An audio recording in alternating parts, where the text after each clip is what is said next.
Not many people get to pinpoint that specific point in their life when, your life changed. The violence of an explosion just rocks you. All I know is I was coming to my senses, and I knew I needed help. So I I tried crawling, but crawling is so inefficient because there's so much debris around you. So then I start seeing about my legs, and I could just see the pools of blood already, around both legs. And suddenly I started thinking of my girls and Sarah, and I said, if you stay here, you're going to die. So I look around, and I told someone to bring over the baggage cart, and they lifted me up onto the cart.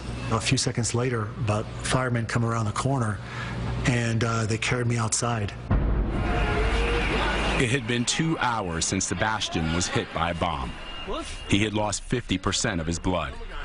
Finally, he was in an ambulance heading to the hospital, where he went straight to the operating room. When you survive something like this, and there's not one single minute where you don't sit here in complete gratefulness.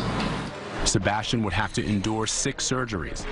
The goal, to get the one-time professional athlete able to just walk again and get him home to his family in Michigan.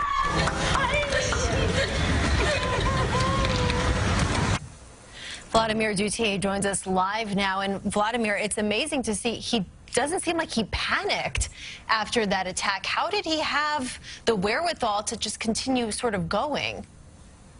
Alex and Andrea, he credits his time playing professional basketball. Being an athlete, he says, gave him that sense of mind, that sense of purpose, that sense of having a goal.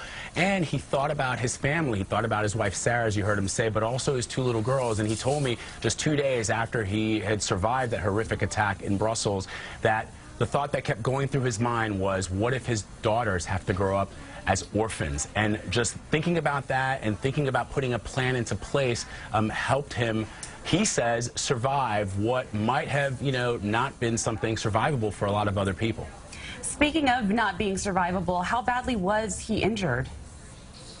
Wow. The bomb shattered some of his bones, tore apart his muscles, dislocated his hip. His left leg was severely damaged. He lost a lot of blood. And, what's amazing about this story, guys, is that, too often, sadly, tragically, as reporters, we have to cover these acts of terrorism that are occurring all too frequently here in the United States and around the world. And generally, when we interview people who survived them or their families, we don't always get to follow up. Well, in this particular case with Sebastian and his family, we were there from the very beginning, only 48 hours or so after he was caught in that bomb blast. And then he honored us with the access to follow him every step of the way as he tried to recuperate, and he fought for his will to survive. And that's something that I'll never forget. An inside look. We look forward to this. Thank you, Vladimir. You can watch Vladimir Duthiers' story, Live to Tell the Long Road Home, on 48 Hours tomorrow night right here on CBS 2. That's at 10 o'clock. And we'll be